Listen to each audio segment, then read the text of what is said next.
No houseplants were harmed in the making of this podcast.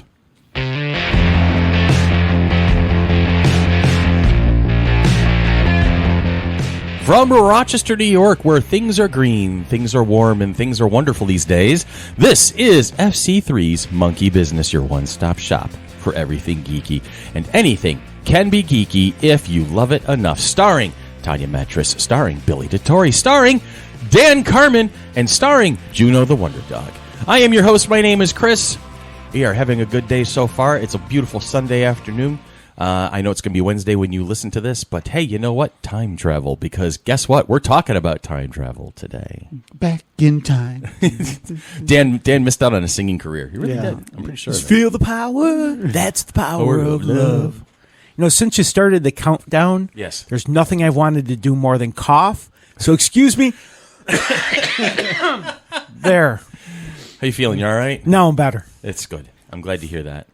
I've actually, I've started taking allergy medicine. I've never been diagnosed with allergies, but I've noticed this season has been especially rough. I've been coughing and sneezing a lot lately, so I started taking allergy medicine, and it's working on me, which is very unsettling, I must say. So, how are you, Tanya? I'm pretty good. Yeah. Pretty good? Pretty good. Almost good? Almost good. All right. And you, Daniel-san? I'm doing okay. So, as I was mentioning before we started recording, my son's girlfriend is in town for his graduation on Monday. And it's the internet romance thing. They all met through a particular gaming group. They've been, seeing with air quotes around each other for about 11 months now, talking all the time, sharing games, having a good time. This is the first time they've met in person. So he picked her up from the airport last night at around 11. First time he's seen her without a dragon emoji. Exactly. Exactly. First Without time an he's seen her in avatar. face. That's the word. And I got to say, first impression, she's adorable as all hell. She is a doll. She's a sweet girl. And so all these kids, they all have their nicknames and whatnot. She's been going by this nickname Miku, which is an anime girl kind of a thing, I suppose. But then my familiarity with, the Asian culture, anime, stuff like that. And I just remember way back the book Shogun, which was turned into a miniseries, and how he insisted Anjin be Anjin-san, san being honorable. Okay, cool. And I hear this all throughout Japanese. Oh, yes, so-and-so-san, this san, this san. So off the cuff for the past few months, I've been calling her Miku-san. Right, and she's been getting an absolute kick out of that. And so I see her, and I'm like, Miku-san! She comes running up to me before she's about to throw a hug around my waist. But before she does, she stops, and she puts her hands together and bows like a Japanese person would. She's not. She's from Kentucky. Okay. But it was just so adorable to see it in action. And I was like, oh, my God. She made let's just say, she made a good first impression on both of Ian's parents. Because Erica likes her too, so that was kind of. That's and when Erica and I agree on something, that should be noted An somewhere. apocalypse is going to happen. No, it's not an apocalyptic event. It's just Dogs and cats living together. Mass hysteria. Question: is she taller or shorter than Jules? I have not seen them standing next to each other, but I think she might be just a smidge taller. Just a smidge. So she's in the Not range by of much. the Jules range. She's right in the Jules range for height. I would put her probably about 5'4" tops, but. Yeah, she's this little thing, and then here's my son who looks me in the eye, this massive mountain of wall. And they had a great story. They apparently walked past each other in the airport. Oh, because they didn't know? They did. They somehow or another, they were just latching on. It's not that they've never seen pictures of each other. They haven't video chatted or anything like that, but they haven't actually been physically in each other's presence. And they knew there was a height difference, but she apparently walked right under his gaze. The way that they're telling me the story. He's at the baggage claim, waiting patiently for her, and she apparently walked right past him and then stopped and turned, and he's looking, scanning the horizon. She's looking up at him. And then she kind of tugged his shoulder or tugged his sleeve, and he looked down, and it didn't process at first. He's telling me the story, so I'm taking this as they were just telling me. But he's like, yeah, I looked down, and it took me a moment to realize it was her. And I'm like, really? Well, if you've never seen her in person, that's different. So They never found each other, and she flew back to Kentucky sad. Upset and sad, yeah. But this one has a happy ending. They're enjoying some time together now and getting a chance to hang out. She'll join us for the graduation ceremony on Monday, which is kind of cool. My boy is graduating. Both of my kids are now fully graduated young adults. Wow, what happened? Time. Weren't they this small a little bit ago? Yeah, Dan just put his hand about 2.5 feet off the floor. And to be sure, there was a point where Ian was 2.5 feet tall, and I think he was maybe about 17 years ago. Yeah, I think it was probably somewhere in the vicinity of he was about a year old at that point. Yeah, but so definitely 17 years ago at this point. Yeah. Yeah. But or for Jules, 17 it was years. just last week. I know. Luckily, she's sleeping. Well, no, she woke up she long was enough up, to. yeah. Yeah, she woke up long enough to switch some laundry around downstairs. No, But she's not unaccustomed to short jokes in this house. no. So she's like, I know which one's the bad knee. And I go, oh yeah, which one? She goes, both. Like, damn, you're right. Shit, she's got that. Okay. All right. Well, she could take you out at the ankle too. Yeah, really, she could. You know. But anyway, so that's that. That's the thing that's happening in the Frank family. I'm taking off from work tomorrow so I can spend the day just getting ready for the graduation in the late afternoon. Excuse me. So What time's graduation? their block starts at 4:00. So they're splitting up in 20-minute blocks so that there's a small group. They're still doing all the social distancing stuff. So our group is supposed to go in at 4:20. There'll be a 20-minute ceremony. He'll get his diploma, and then works for me because then that means the ceremony's over with, and Right, we're off yeah. to Red Robin to celebrate. Yeah. So You know? yeah. So that's kind of nice. That'll work. And then moving on, right?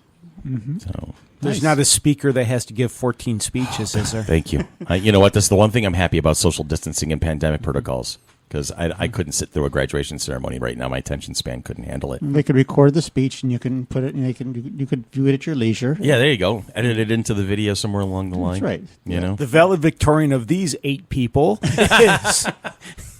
Yes, essentially that would probably be, yes, for this particular group, the valedictorian would be Ian. He's got a 79.5 average. That's okay. He did the best of the 20 here. I'm like, oh, crap. Yeah, look around the room. Yeah, there you go. So, Oh boy. anyway. But, you know, we're neither here nor there.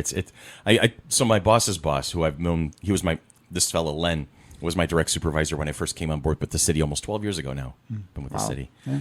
And so he's known Ian since he was relatively short. So he's like, what's going on Monday? You took the day off. I saw that.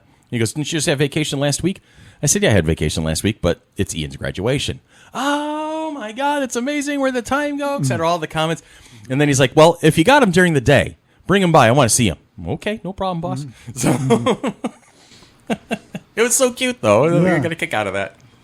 Anyway, but we keep making references to time travel. We are. Yes. And that's So like going because- back in time. And that's because we are, as we promised last week, we're diving into a new series. We've done the Star Wars original trilogy. And now we are going into the Back to the Future saga. And so we'll talk a little bit more about that. We're going to take a quick break. And when we come back, we are going back in time with Huey Lewis and the news and other people. We'll get into that. Marty! Yeah.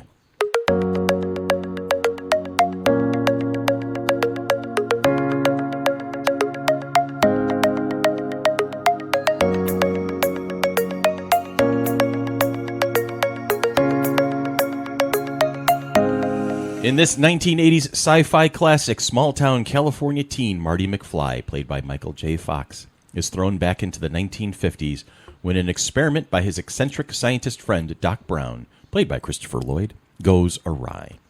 Traveling through time in a modified Delorean, Marty encounters young versions of his parents, played by Crispin Glover and Leah Thompson, and must make sure that they fall in love or he'll cease to exist. Even more dauntingly, Marty has to return to his own time to save the life of his friend Doc Brown. It was originally released July 3rd, 1985. It was directed by Robert Zemeckis, who is also behind such noteworthy titles as Forrest Gump, Who Framed Roger Rabbit, Romancing the Stone, Contact, and Castaway. It features the song The Power of Love by Huey Lewis and the News. And Huey actually gets his first acting credit by having a cameo in one of the early scenes of the movie, and has gone on to prove that Huey is a great singer and an excellent musician, but has zero acting skill whatsoever. Was he one of the audition judges Yes. for the Yeah. talent Yes. show? Yeah, for the Battle of the okay. Bands concert. Now I got One with he's the one. the who one said, the "You're too loud." the megaphone. Yes. Okay. And actually, I'd like to dispute the Huey Lewis acting. He's in an underrated movie, or one I like anyway, called Duets. That's the one with Gwyneth Paltrow. Yes. That's where I actually formulated my opinion. Oh, because- you don't like the movie? Well, I or liked him? the movie was all right, but the way he delivered lines, it was like, oh my God! I remember seeing similar skill to that in high school on stage with the drama club. I'm going to have to rewatch it because, Yeah. to be honest with you, people singing and dancing, on TV and movies is sort of like It's your catnip. my weakness. Yeah. So Now I will Guilty pleasure. I will Yeah. agree that the other actors and the singing performances and whatnot in duets was a lot of fun. And the duet that he shares with Gwyneth Paltrow was very cool because they have both of them have great singing voices.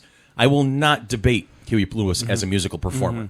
I mean, he was one of my fafavorite bands Yeah, in the 80s I'm a growing up, fan too. right?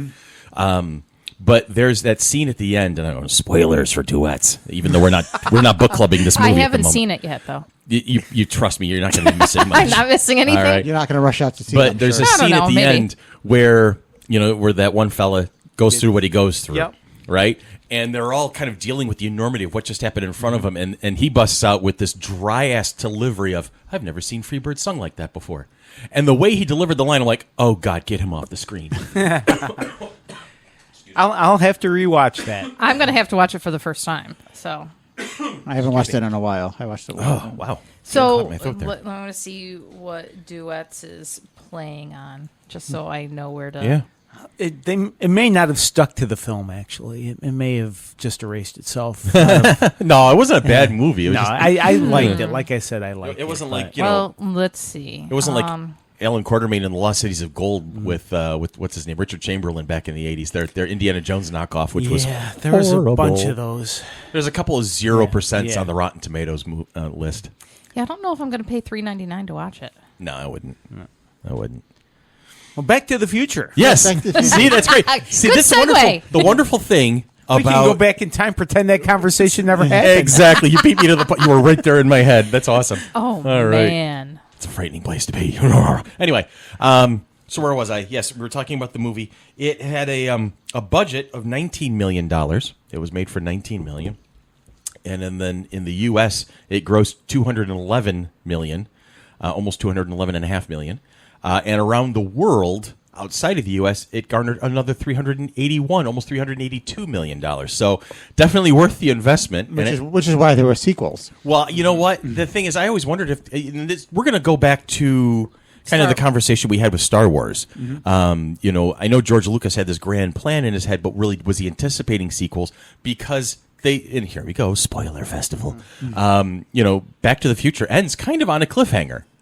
Of sorts. So was there a plan to do a second one, or was that just to make people wonder? I think it was to make people wonder at the time. If I remember back at the time, back in time, then I think it was just, they let people wonder. I mean, it was kind of complete, but, it's your children. Okay. So it wasn't really, Right. but after the movie did so well, then they rumbled in on it. They planned 2 and 3. And to work our way backwards, at the end of the movie, they have that to be continued. That wasn't in the theatrical version, was No, it? it wasn't. I don't remember it, at least.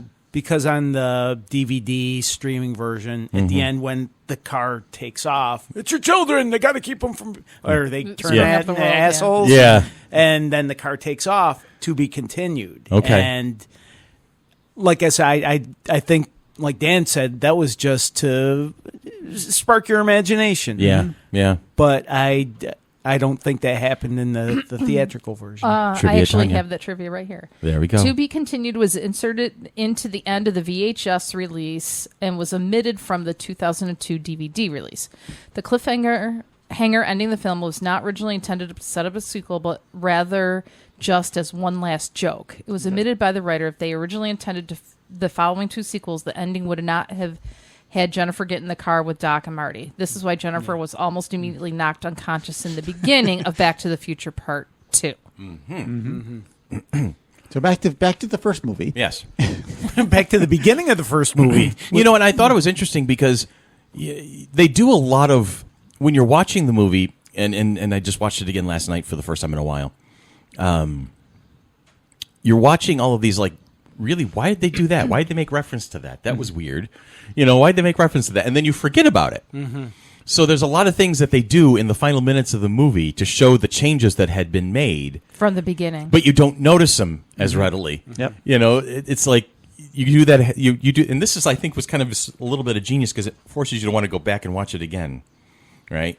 But I remember watching the opening sequence and just thinking to myself, what's this? Why are we doing this? Can we get to it, please? Okay. Marty and Doc's house. Yeah. Yeah, I was just like, what? And Marty McFly was originally played by Eric Stoltz. Right. And because they wanted Michael J. Fox, but he Meredith was busy Bax- with Family Ties. Because Yeah. Meredith Baxter Birney was pregnant, and so Michael J. Fox was carrying most of the show at that point. Right. So then they found out that Eric Stoltz wasn't necessarily a fit The for chemistry that. wasn't working. So exactly. when Baxter came back to or Growing actually, Pains, the season ended. or Family Yeah, Ties. Family When they Ties. came back to Family Ties, Michael J. Fox was released in order to go And they had to do. refilm a lot. They were Yeah, very they worried did about 5 weeks of filming. Yeah. Added with $4 Eric million to the Stoltz. budget. Yeah. They did. So they really wanted him. And there's a couple of times where apparently Eric Stoltz is still in the movie, like at, Really? at a distance shot or a hand shot or something, or from behind. Mm-hmm. They just decided to keep the take because it worked for the overall. So he's still kind of quote unquote in the movie in costume, but he's not. You don't see his face ever. Okay. And Yeah. there was 8 days of filming where they knew he was going to be fired. They were waiting for Michael J. Fox, but they continued filming to get the other characters. Wow. And sort of had him be Michael J. Fox's stand-in without him knowing it. Yeah, Oh, it wow. says in 2 instances Stoltz remained. During one scene in the 1950s diner, there was a close-up of Biff's face as Marty launches a punch at him. This was not a reshot, so that as well was Stoltz's hand and arm. His head is also visible to the left of the screen for a few frames. Also in the scenes in which the Libyans are chasing Marty, the DeLorean was driven by Stoltz. Okay. Okay. So You know, I always wonder how he feels about that. I mean, I'm sure, like an actor with plenty of hindsight in their career is like, it happened. What happened? I got paid, whatever. You know, but I got to imagine, you know, for a young actor who was trying to make a name for himself and didn't quite, his career didn't quite ignite like Michael J. Fox's did, and Fox's career kind of got its big jump start from this movie. Yes, he was already a rising star because of Family Ties, but this was what really kind of kicked him into an overdrive. Now, I don't know if you've ever seen the outtakes with Eric Stoltz. No, I don't think I may have. Yeah, they're out there, and it's definitely sort of a darker movie. He doesn't have the light comedic touch. Okay. So it feels more of a science fiction drama. Okay. And almost like he's kind of gloomy. Mm-hmm. And it almost feels like he's a fan of The Cure that's gone back in time. you Okay. know? All right. So it might So- not have worked as well. Yeah. then. Yeah. Which is why they They say he decided was to like a reshoot. method actor, wanted everybody to call him Marty when they weren't. Oh, Eric. filming. There's several and- people like that. yeah. I mean, think Christian Bale is the consummate method actor these days. You know. But Michael J. Fox wound up being perfect. They did hear there was a bunch of other casting options that some of them may have worked, some of them may not have. One I liked was I just blanked on his name. John. Oh, shoot, the guy that holds the boombox over. Oh, John Cryer, or not John no. Cryer. Excuse me. I can see his face now. Yeah, Cusack. Cusack. John Cusack was one I would have liked. Jinx, show me a Coke. And Ralph Macchio, they offered the job to, but he thought it was about a kid that drove a plutonium car. He didn't understand the concept. Wow. But I think Ralph Macchio might have been good too. Johnny Depp also maybe. auditioned Yeah. for the role of Marty McFly. Not sure about Johnny Depp. Johnny Depp as Marty McFly. Well, this was before Johnny Depp got typecast basically as the ultimate eccentric. It says, Yeah. according to Bob Gale, Johnny Depp auditioned for the role of Marty McFly. I looked through the notes and I said, geez, I don't even remember that we read Johnny Depp. So whatever he did, it wasn't all that memorable, I guess. Yeah, he was probably trying to play it straight. You know, It was probably back during the days of that cop show, Jump Street. Yeah, Jump Street. 21 Jump Street. So he was not allowed to evolve into like I said, the aforementioned typecast eccentric as he is now. Yeah. So, do you think Johnny Depp could play anything other than something eccentric and odd anymore? Could he be taken seriously as anything but? I don't think so. I don't. That's I a don't good know. question. Like, That's can how he good be of an actor he is. Yeah. Yeah, I mean, he gets into his parts. Really, he does, and that's a whole podcast in and of itself. We could probably spend an hour talking In about Johnny regards to Depp. when we do the Pirates of the Caribbean We can do trilogy. that. Yeah, we can do. Yeah, well, Quadrilogy. This 5 degrees to Johnny Depp because Tanya loves that game. she's already pinching the I'm bridge of already her nose with thinking. a headache. So I don't know if I can do 5 anyway, degrees. that's a question we can answer another day, but it's just a thought. Were there any other names that stuck out in the casting? Like Harrison Ford, did he read for Marty McFly too? That would have been. Hey, Doc, that's Einstein. You just killed him there, dude. And then the DeLorean would have flames on the side of it. Yeah, that might not have worked as well. Well, actually, it would. If you think about it, you put Harrison Ford in the driver's seat, you put the dog in the passenger seat, and it's basically just kind of a whole Han and Chewie gag right there. you go, And it's yeah. after Return of the Jedi by a couple of years. yeah. So, people would have picked up on that. Of course, he was also, 30? Right, to be a high at that schooler, point, get a winter. Harrison Ford in high school. Hey, how you doing? You're a slacker. No, I'm more of a scoundrel. But sorry, no, I'm not sorry. But anyway, all right. So we get the whole setup. We get the fact that Marty's been hanging out with Doc Brown, which I would actually. This is the one question I never thought was answered throughout the course of the saga. But how the two of them become friends in the first place? I mean, you can go ahead and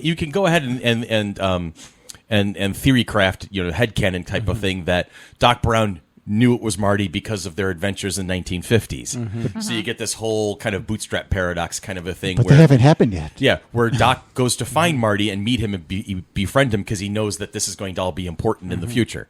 So it's just... Well, yeah, but it's...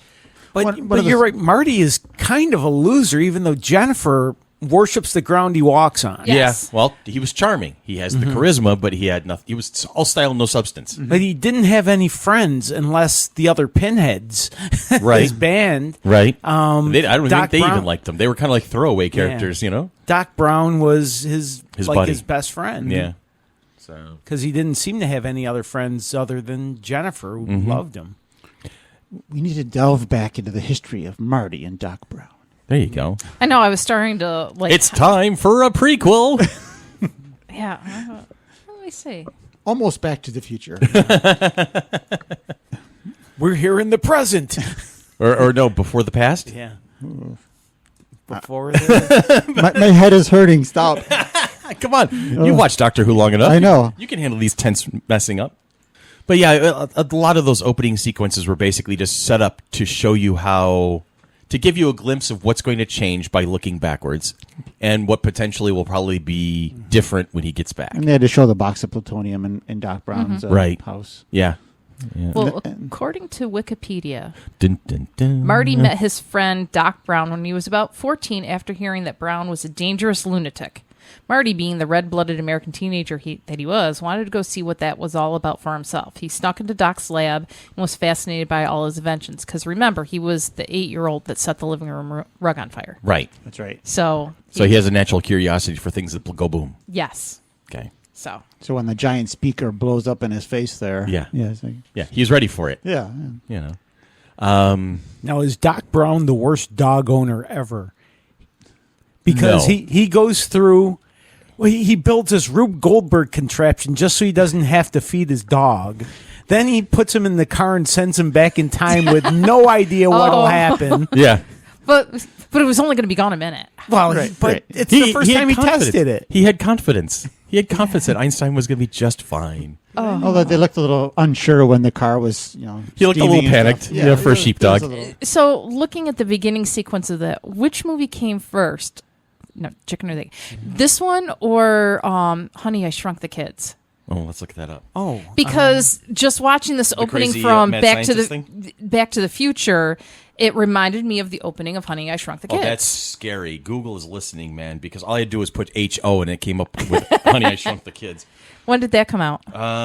1989. Okay, so Honey, I Shrunk the Kids used it from Back to the Future. Google is listening, Because man. it just that's how that opening with making the toast and things like that happens.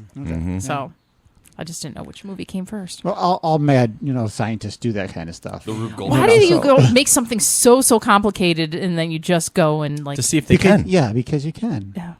It's kind of like watching those TikTok videos where you got this really big crazy contraption to like maybe cut a lime and the guy The guy from South Africa comes along. And goes with a knife and just cuts it. And it's like, and yeah, he's- you know which one I mean. yeah, and he gets like, And then he looks at it like, why? Yeah. and he has like 40 million followers. So, Yeah. so Just it's like- like, yeah, so Yeah. Okay. yeah. It's like the game Mousetrap.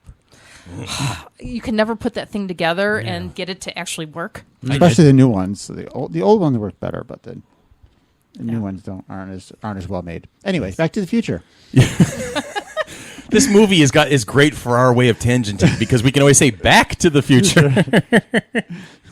All right, so we get the and as far as premises go, stealing plutonium from a bunch of Libyan terrorists. Come on.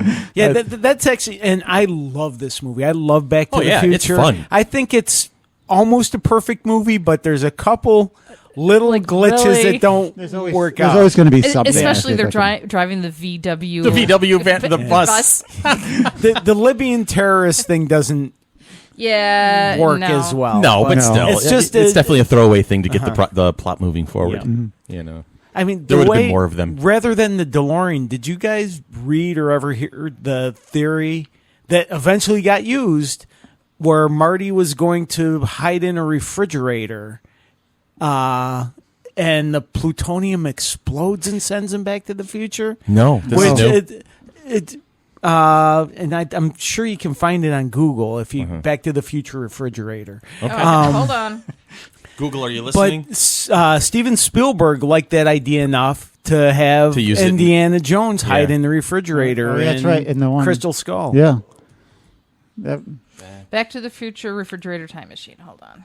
Because eventually, the way he got back was, I think, the refrigerator and a bomb testing field in Nevada. And the original script involved a refrigerator and nuclear explosions. Time-traveling refrigerator. Yeah. Let's go ahead and wipe everybody out in the process. The first draft set the story in 1982. The journey would have taken young Marty McFly to 1952.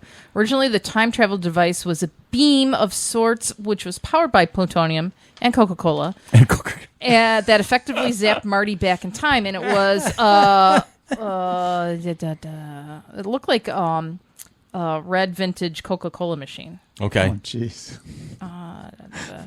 Happened to be the last above-ground atomic bomb detonation in the United States in Atkins, Nevada. That was 1952. That sounds a lot darker. Yeah. That's more Eric Stoltze, I suppose. Yeah, I wouldn't have. I said the script went through some changes. Yeah, apparently. For the better, yeah. Yeah.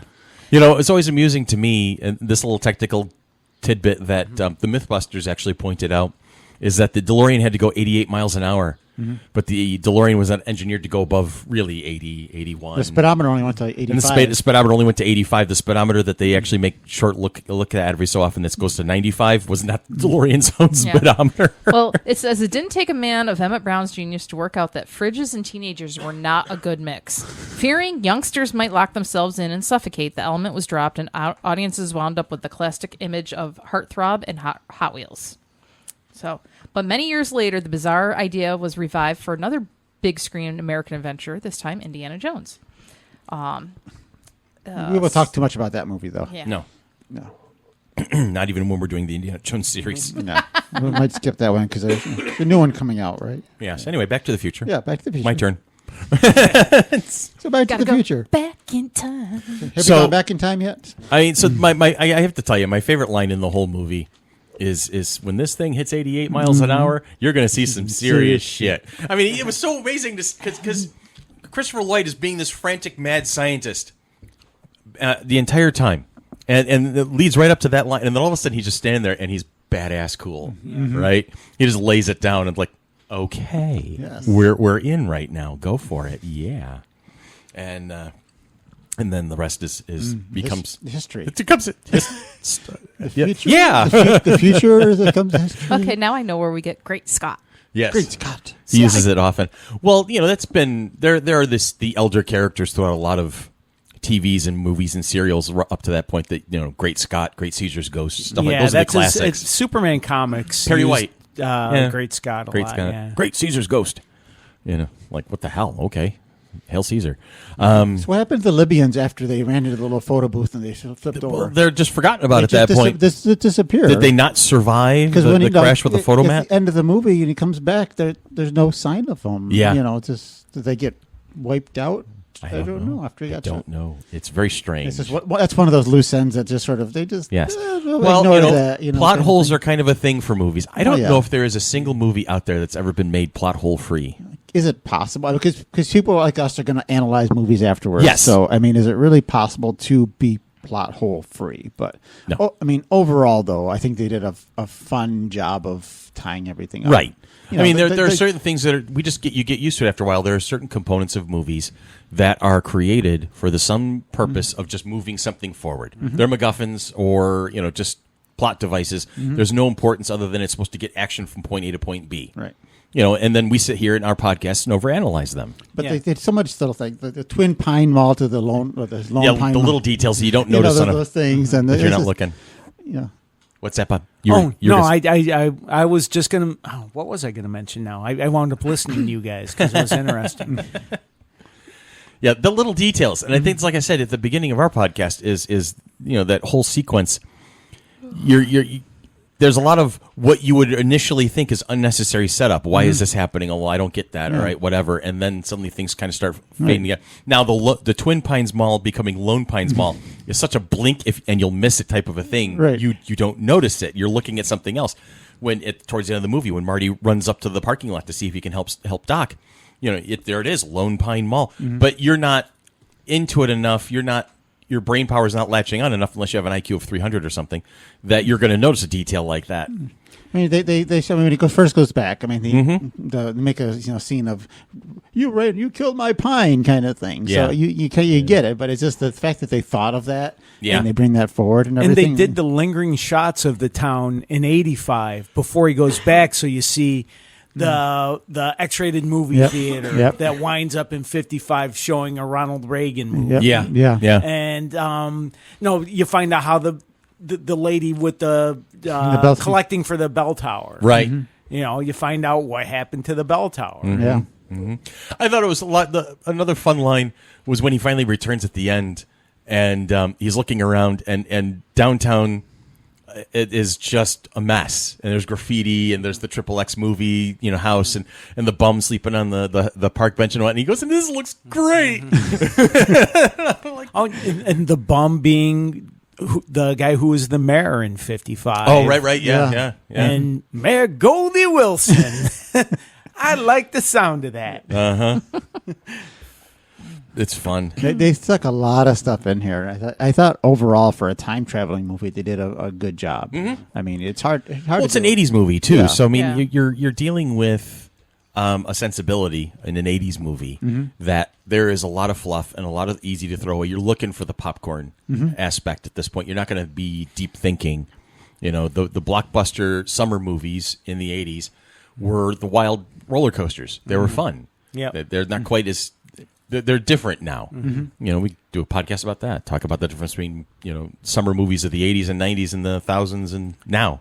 This movie, it was an adventure, it was a romance, it was a comedy, and they tied it all in together. It had it all. And when it first came out, I went because a couple friends of mine were going. I didn't really have an interest, even though I liked Family Ties. For some reason, I didn't feel like seeing but Ben and Sam are going. Right. I'll go hang out with them, watch this movie.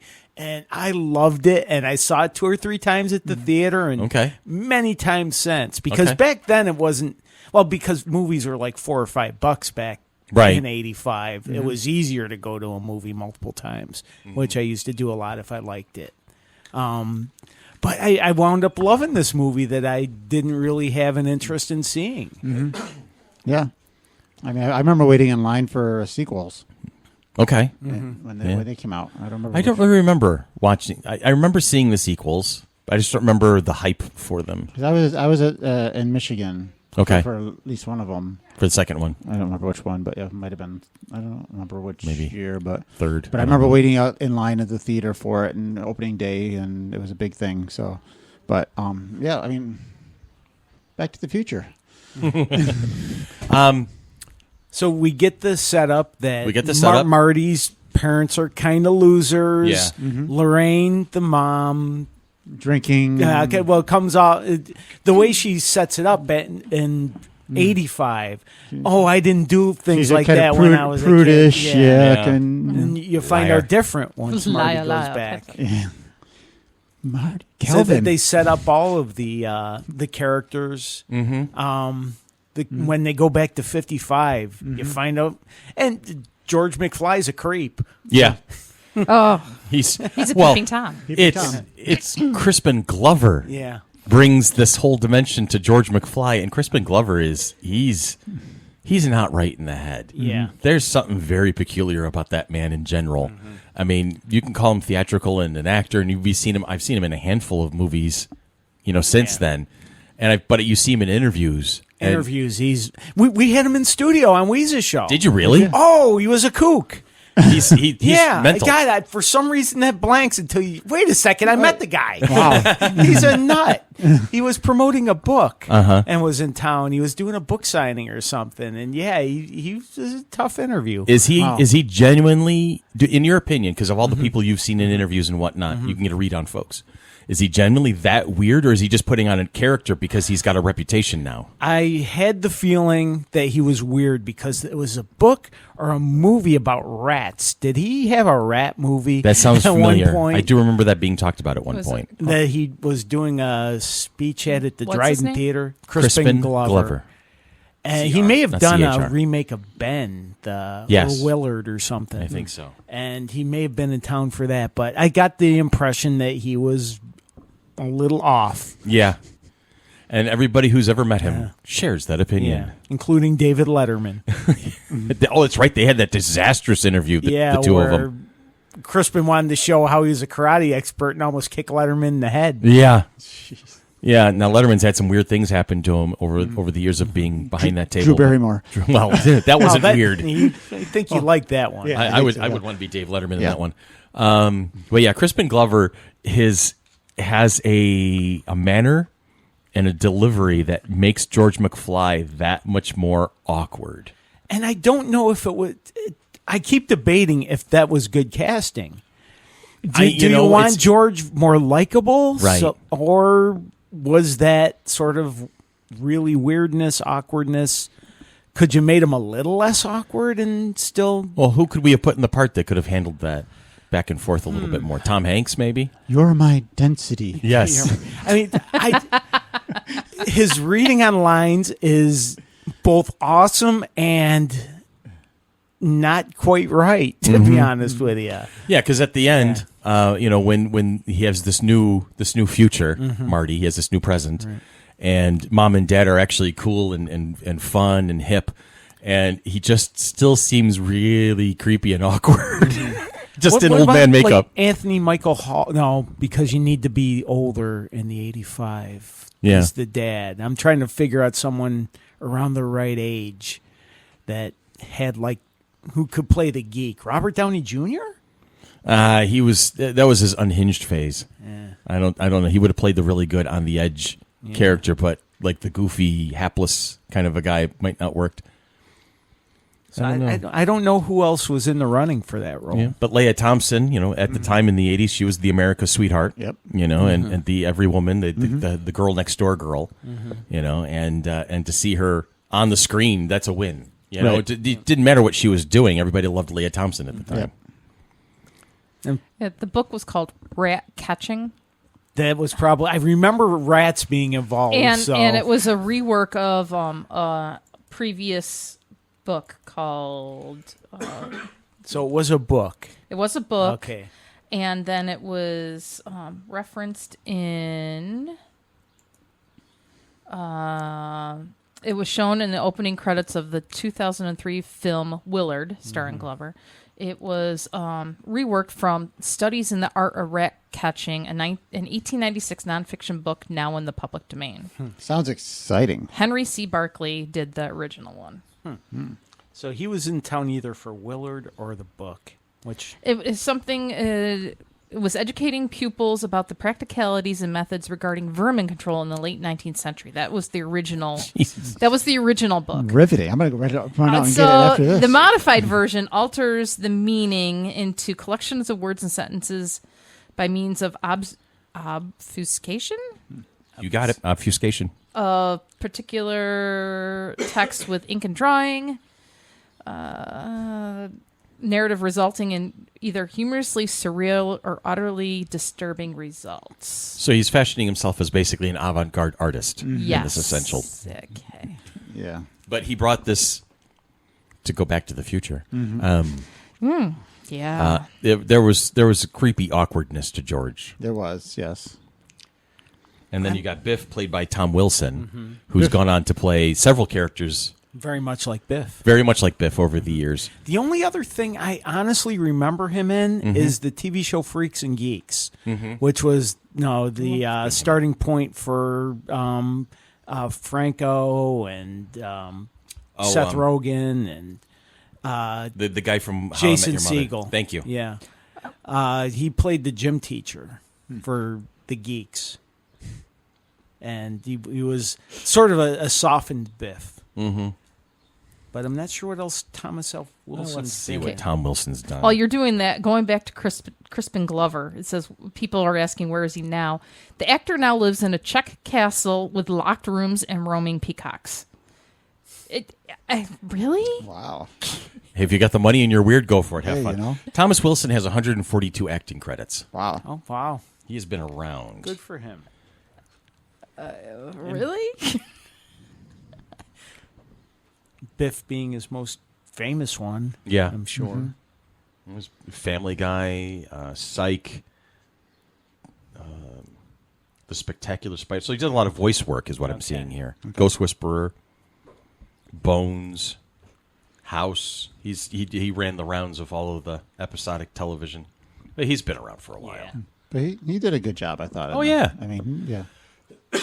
He had to play a lot of different aspects of himself. Right, and he actually kind of develops it even further in the sequels. Yep. Oh, So- he was on DC Legends of Tomorrow. How many episodes? 1, 2, 3, 9. 473 of 9 the 200 of them. episodes He they was filmed so far. Henry Haywood and Hank Haywood. Dan's just looking at me like, what? When you're dealing with time travel, anything is possible. That's right. My IMDb has 500 episodes, but the show has only made 273 so far. What's going on here?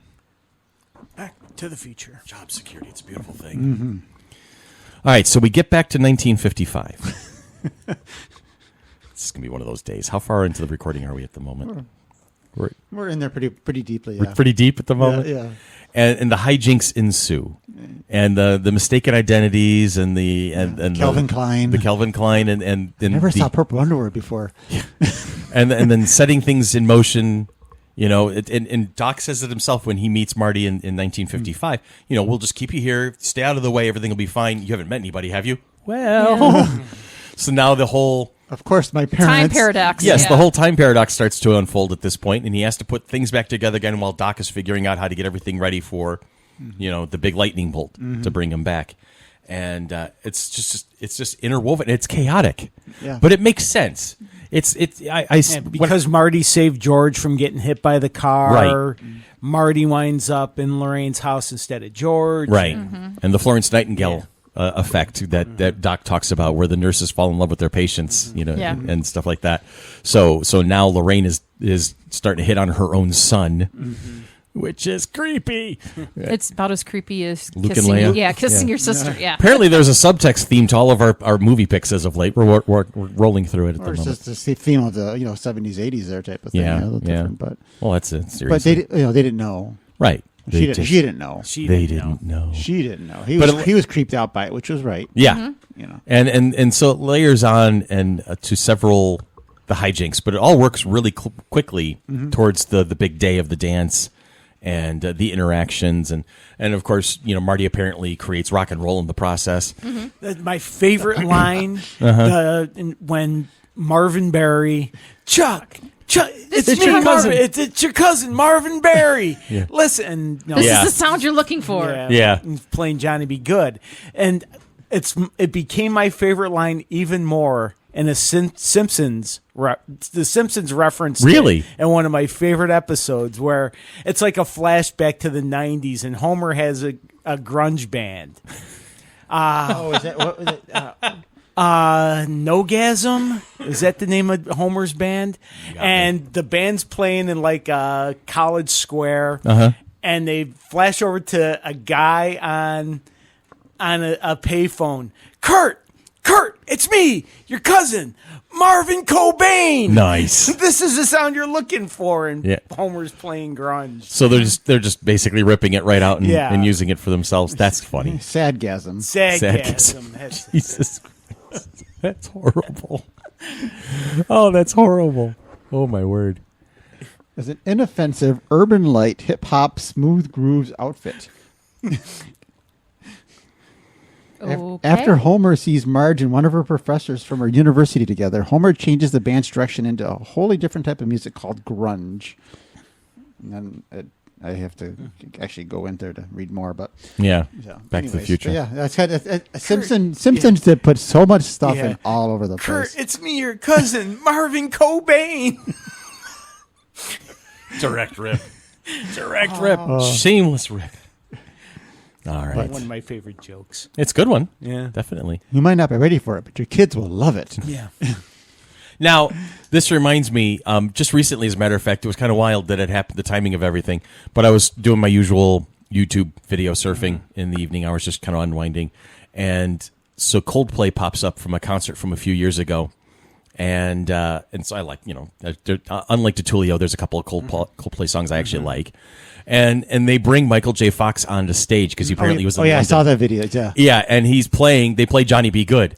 No kid. And the kid's he still knows the chords. He still knows how to wail it. He learned how to play it he actually did play it for Yep, he played it. He was playing it for now somebody took over for the singing and somebody took over for the the guitar singing was solo. definitely not him. And the guitar solo. Okay. For it was Mark Campbell Mm-hmm.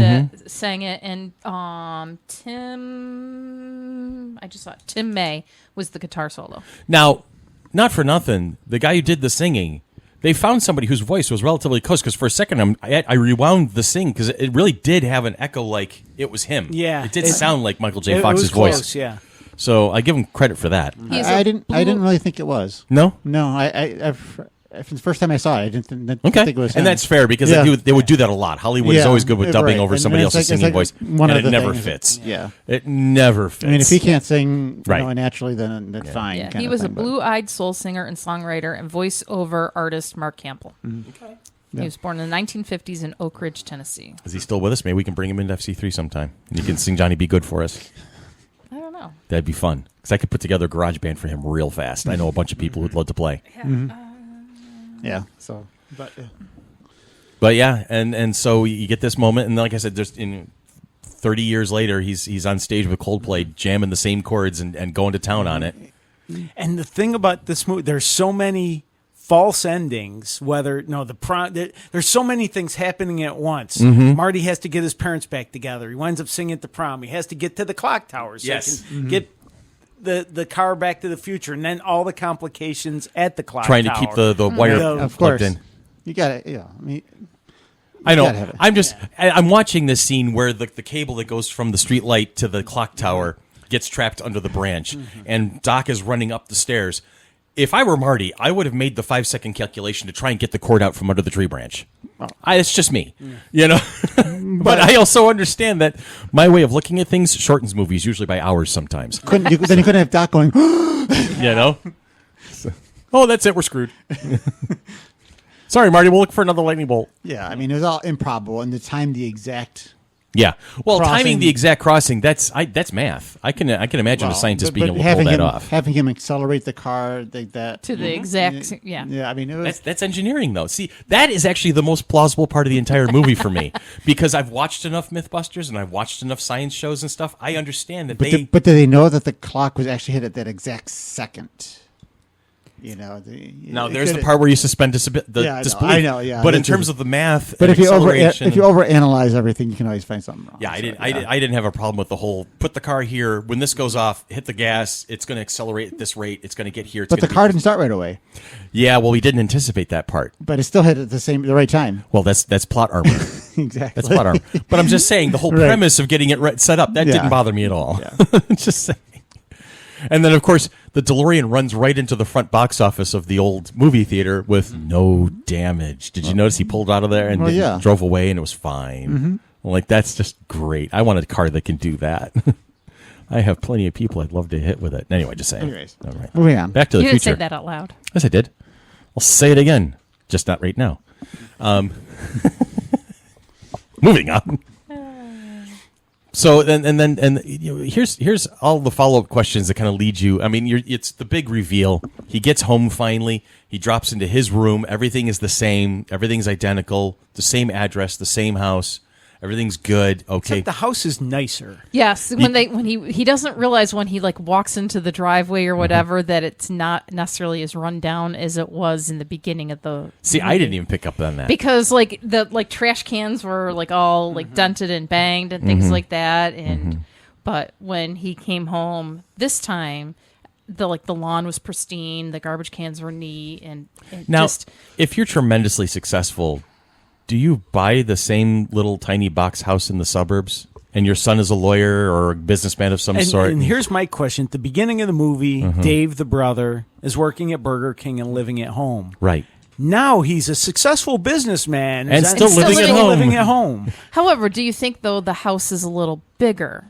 Because now that those estates are now estates rather than... I'm going to have to watch that again. Thank you very much for that idea. You're welcome.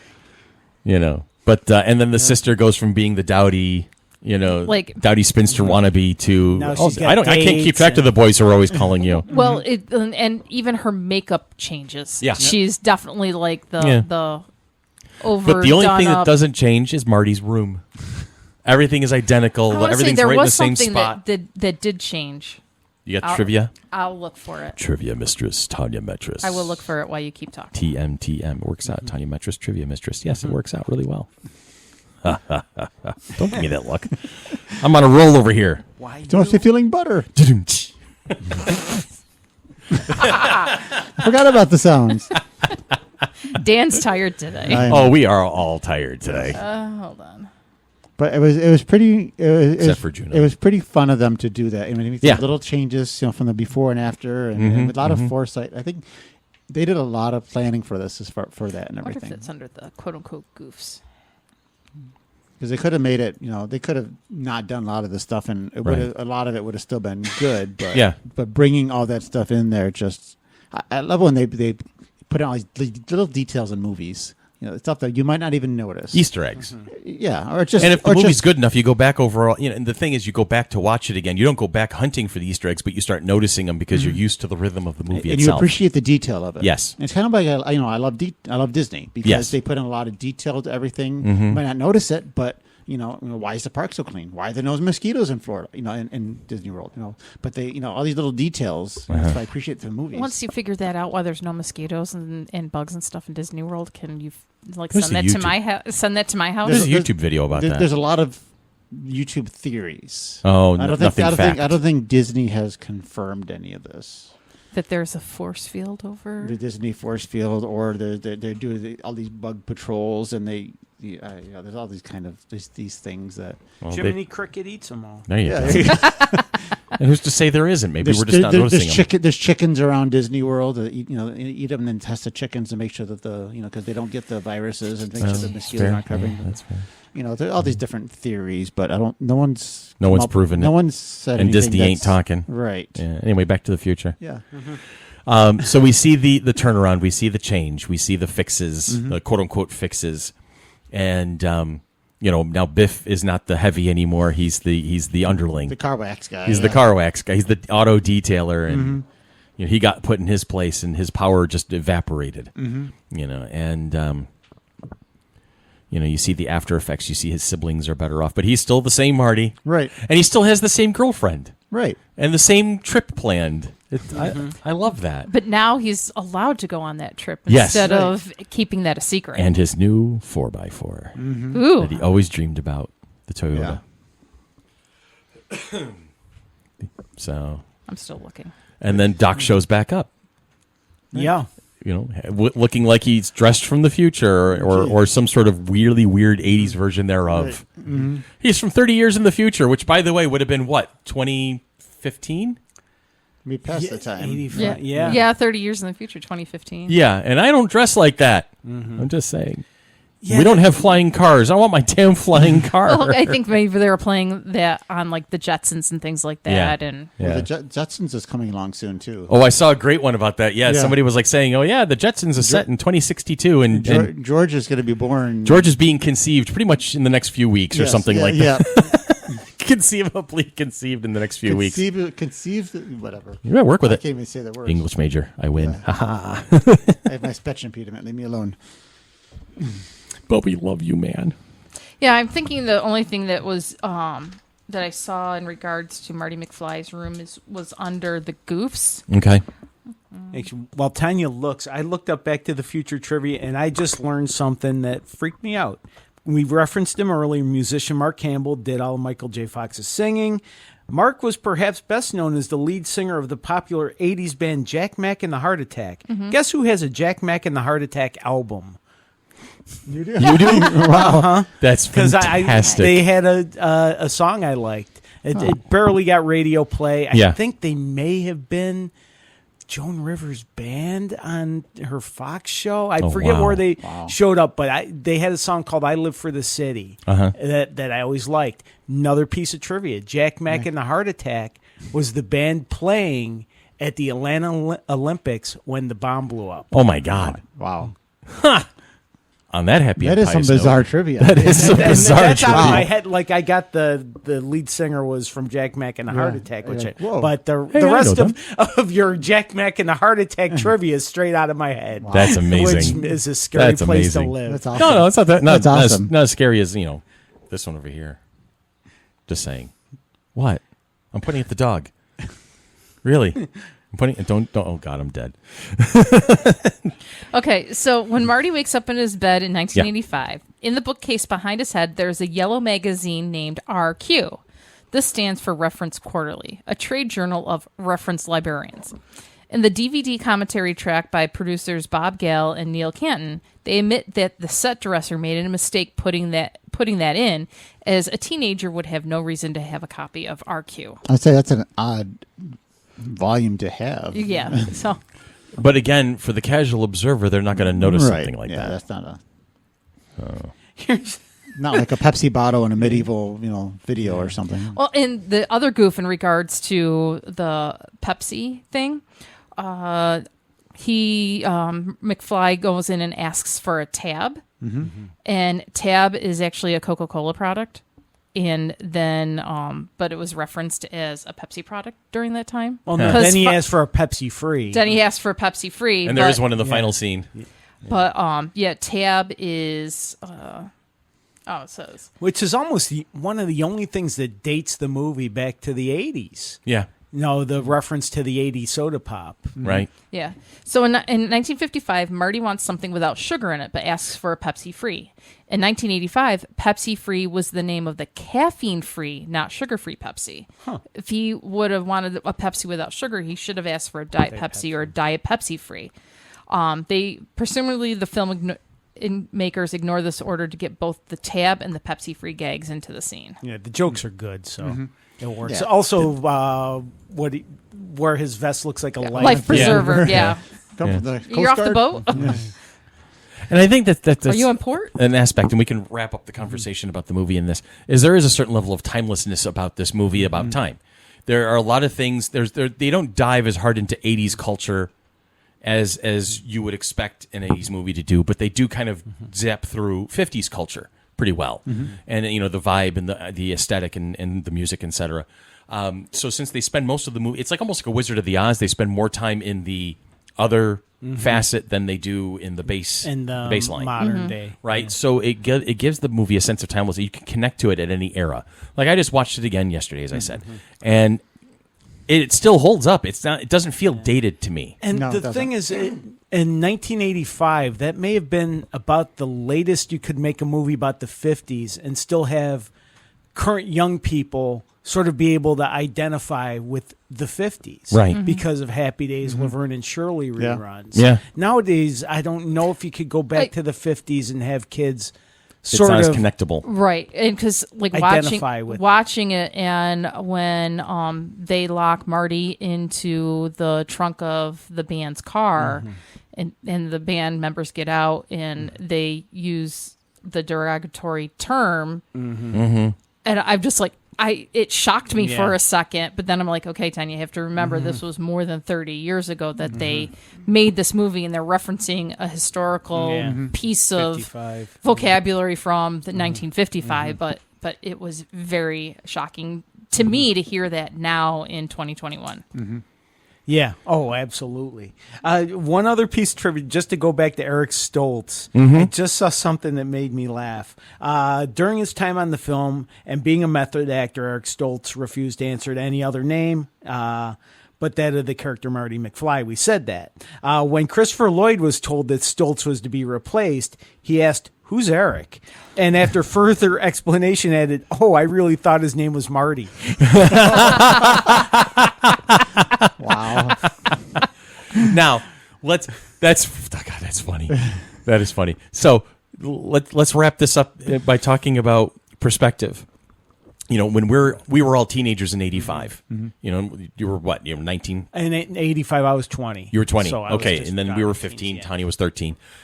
So we have that ability of we're going to be looking back into a generation that we were definitely not a part of. It was our parents' generation, the 50s. So it happened all before us. Now, let's fast forward and say Back to the Future was brand new. It's a whole new concept. They're making it in 2021, and they go back 30 years in 2021 to 1991. Yeah. And they're not discovering rock and roll. They're discovering grunge or whatever. This new band, Ice Bare Naked Ladies, Baby. is forming. Exactly. Vanilla Ice, Ice Baby. It's just the whole concept that 30 years seems so huge when you're 15, 16, 17, 18, 19, 20. But for us now in our 50s. I was a freshman in college. Yeah, for our 50s, we're looking back at our prime. Yeah. And actually, when this movie came And out, I was feel 19, really I was old now. 20, yeah. Yeah, because the 90s to me just feel like not that long ago. Yeah. Seriously. It's hard to imagine that it was 30 years ago. I got to wonder if our parents felt the same way, you know, but I wonder what social media and the modern era of computers and having all of our memories kind of at our fingertips as opposed to, you know, cold, hard pictures and stuff so like that. much changed between 55 and 85 Yeah, in and history. then- I think more than between the 90s and 2020. Right. You had Technology the has Beatles, skyrocketed, technology, the Right. Vietnam War. There was a much more huge Yeah. shift in the flow of history than in and- those previous 30 years than in the recent 30 And years. like Dan said, just Well, the advances in technology are huge. And the way cars were made. And I mean, today, technology is just crazy because, you know, with all we have at our fingertips with the phone. so we can go look for cat videos. Right, exactly. And porn. It's very important stuff. would a 90s car look basically like a 2020 car?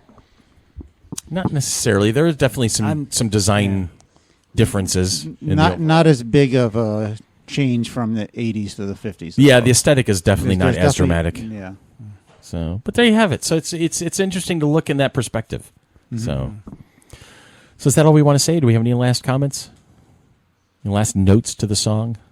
I'm just going to look That's the power forward. of love. Look forward to watching the next Yeah. installment of Back to the Future. So next.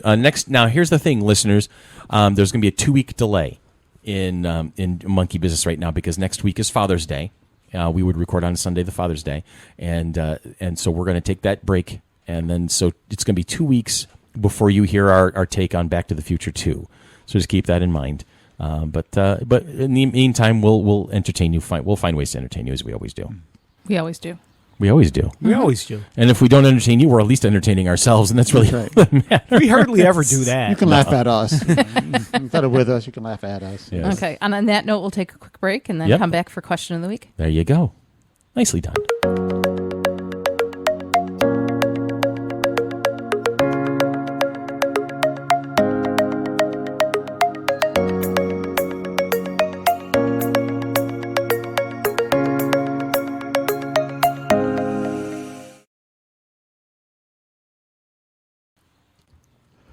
Now we're not going to do anything. No, wrong now here. that we're doing it, Yeah. we're trying to decide our All question right. Well, of let's the week. just start from scratch, though. What was question 10?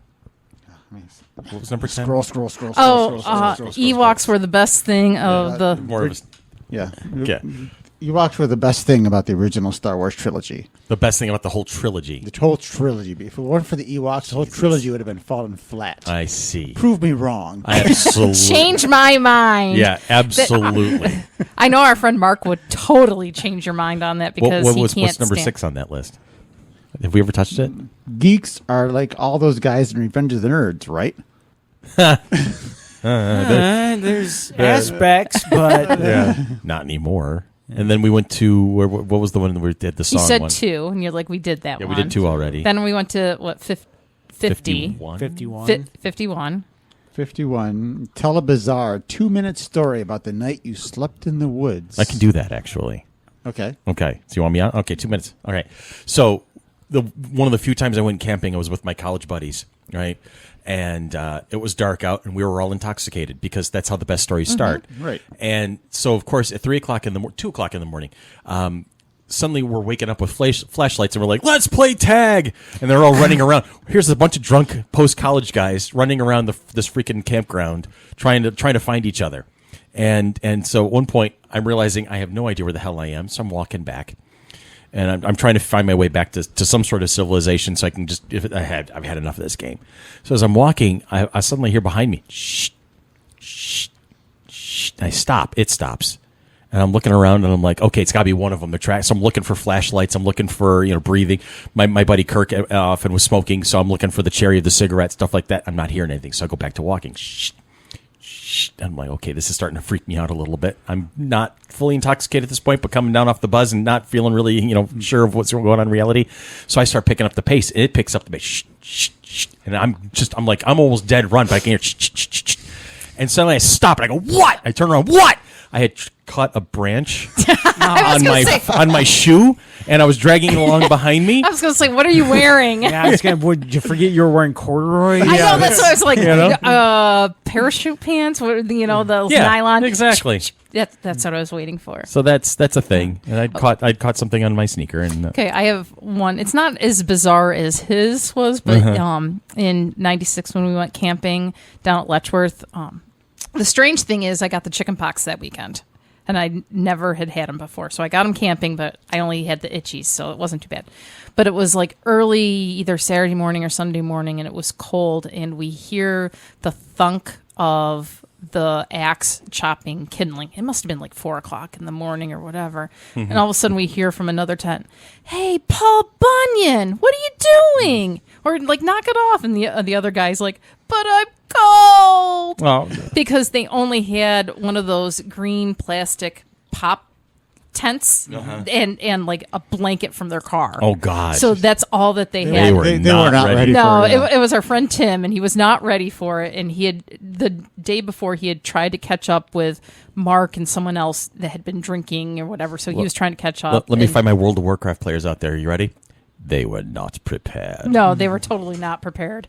And it was just, we're like, oh my God. We just rolled back over in our sleeping bags and went back to sleep. But yeah, That's it. it was like 4 or That's 5 funny. o'clock in the morning. We could hear the axe chopping the wood. We're like, oh. What else we got? Okay, actually, Juno has a story. Joan has a story. Okay, apparently she's been No, camping. actually, I do have might be something. Wait, hang on a second. Sure.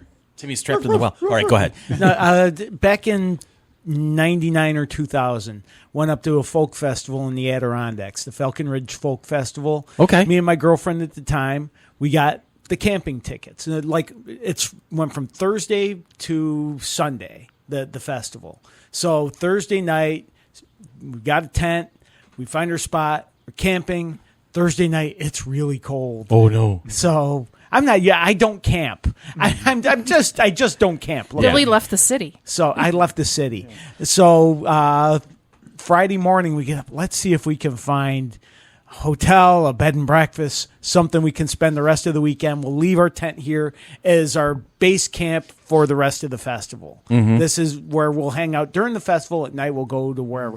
Well, there's like 15,000 people at this festival, and people much more prepared than us had already booked every hotel, motel, bed and Holiday breakfast within travel miles. We stop at a bed and breakfast just to check, and the lady goes, well, you know what? I'm all booked up, but my daughter's out of town at her father's. You look like a nice couple. So we got to stay in this lady's daughter's bedroom with her like Backstreet Boys poster. That's fantastic. That's fantastic. So we spent the rest of the weekend. That's more planes, trains, and automobiles than anything else Yeah. right there. Yes. So we wound up with a warm place to stay at night. Awesome. And with, it was kind of weird being in this teenager's bedroom, but it worked for us. But you had a bed. Exactly. And you had a great camping story last week. Yeah. Well, And he told us last week. Yeah.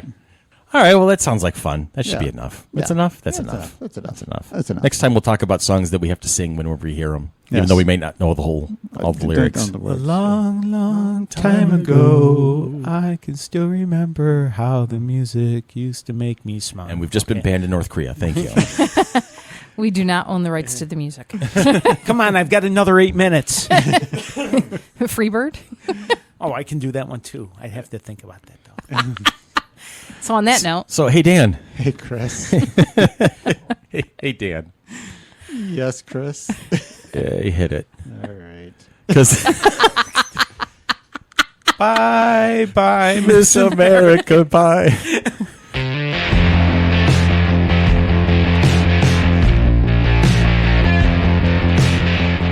This has been FC3's Monkey Business. As always, your one-stop shop for everything geeky.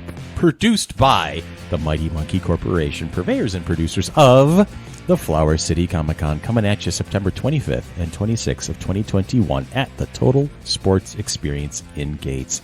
Like us on Facebook, follow us on Twitter, follow us on Instagram, follow us on Linktree, follow us wherever we go, and we will lead you to where the entertainment is. You guys have a great week, have a safe week, and we will talk to you again in 2 weeks. dun dun.